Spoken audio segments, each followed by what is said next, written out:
আপনাদের ভাষায় বলি, আমাদের ইমাম, জাতীয় ইমাম জনাব তারেক রহমান দামাত বারাকাতুহু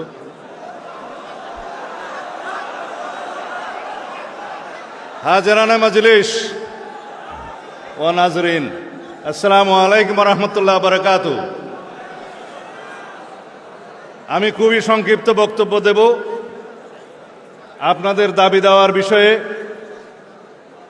আল্লাহ রাব্বুল আলামিন আমাদেরকে যদি রাষ্ট্র পরিচালনার দায়িত্ব দেন, রাষ্ট্রীয় ভাতা ইত্যাদি কী হবে আমার নেতা কথা বলবেন। আমি শুধু আপনাদের এখানে কিছু কানুনি বিষয় আছে, ওনার সুবিধার্থে আমি কয়েক মিনিট বিশ্লেষণ করে তারপরে বক্তব্য শেষ করব। আপনারা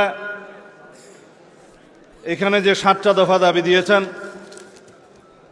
তার বিষয়ে যদি আমরা একটু বক্তব্য না দিই, আপনাদের দিলের তামান্না পুরা হবে না।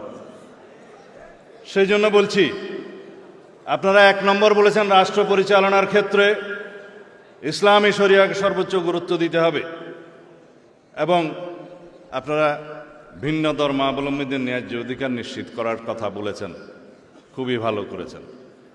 আমরা গণতান্ত্রিক রাষ্ট্রে আধুনিক রাষ্ট্র পরিচালনার যে ধারণা, সেই রাষ্ট্রের সকল নাগরিকদের, ধর্মাবলম্বীদের, ধর্মবর্ণ সকলের অধিকার আচার অনুষ্ঠান নিশ্চিত করার দায়িত্ব অবশ্যই নিতে হয়।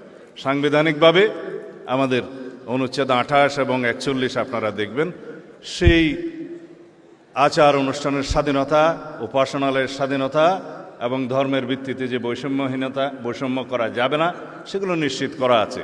বিষয় হলো সেটা বাস্তবায়ন করতে হবে।